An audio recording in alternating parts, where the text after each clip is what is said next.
Pengertian media dalam bimbingan konseling. Media merupakan sesuatu berupa peralatan yang dapat dipakai dan dimanfaatkan untuk merangsang perkembangan dari berbagai aspek, baik itu fisik, motorik, sosial, emosi, kognitif, kreativitas, dan bahasa, sehingga mampu mendorong dan memudahkan terjadinya proses belajar mengajar pada guru dan peserta didik agar dapat berjalan dengan baik dan maksimal.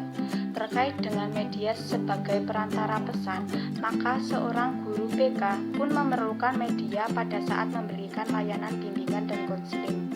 Media bimbingan konseling ialah segala sesuatu yang dapat digunakan untuk menyampaikan pesan bimbingan konseling yang mampu merangsang pikiran, perasaan, perhatian, keinginan konseli untuk memahami diri, mengarahkan diri, dan mengambil keputusan atas masalah yang dihadapi.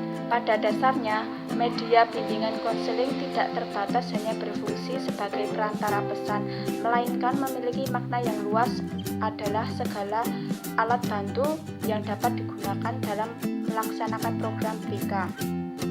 Media bimbingan konseling terdiri dari dua unsur penting. Yang pertama yaitu unsur peralatan, perangkat keras atau hardware, dan yang kedua unsur pesan yang dibawanya berupa message atau software. Dengan demikian, media BK yang terpenting bukan peralatan, melainkan pesan atau informasi BK yang dibawa oleh media tersebut.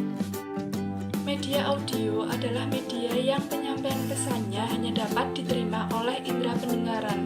Dan jenis media audio ini diantaranya alat perekam pita magnetik atau kaset tape recorder, yaitu media yang menyajikan pesan melalui rekaman audio. Untuk kelebihan, yang pertama itu dapat diputar berulang sesuai kebutuhan siswa, dan yang kedua dapat dihapus dan digunakan lagi, dan yang ketiga penggandaan program sangatlah mudah. Untuk kekurangannya yaitu daya jangkau terbatas. Selanjutnya adalah media film. Film bisa disebut juga dengan gambar hidup, yaitu serangkaian gambar diam yang meluncur secara tepat dan diproyeksikan sehingga menimbulkan kesan hidup dan bergerak.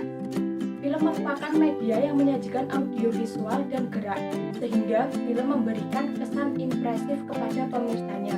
Impresif itu adalah meninggalkan pesan yang mendalam, jadi apa yang disampaikan itu mengesankan.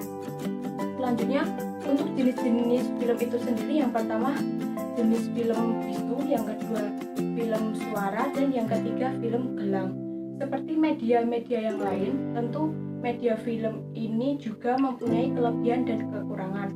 Untuk kelebihannya yaitu yang pertama, dalam menyampaikan pesan dapat diterima secara lebih merata pada siswa. Yang kedua, mengatasi keterbatasan ruang dan waktu.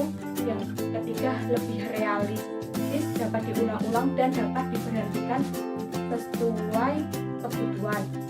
Dan yang terakhir, memberikan kesan yang mendalam dan dapat mempengaruhi sikap siswa. Untuk kekurangan dari media film itu sendiri yaitu yang pertama, harga produksinya cukup mahal. Yang kedua, pembuatannya memerlukan banyak waktu, dan yang ketiga memerlukan operator khusus untuk mengoperasikannya. Selanjutnya saya akan menjelaskan tentang jenis media dalam bimbingan dan konseling. Yang pertama yaitu kelompok media grafis, bahan cetak, dan gambar diam. Yang kedua yaitu kelompok media proyeksi diam. Yang ketiga yaitu media audio.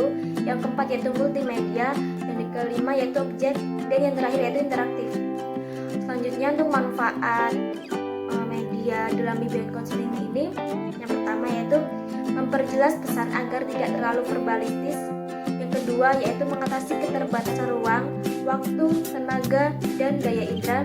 Yang ketiga yaitu menimbulkan gairah atau minat siswa. Yang keempat yaitu memberi rangsangan yang sama. Yang kelima yaitu proses pelayanan bimbingan dan konseling dapat lebih menarik dan interaktif. Yang selanjutnya yaitu kualitas pelayanan bimbingan dan konseling dapat ditingkatkan. Dan yang terakhir yaitu meningkatkan sikap positif siswa terhadap materi layanan bimbingan dan konseling.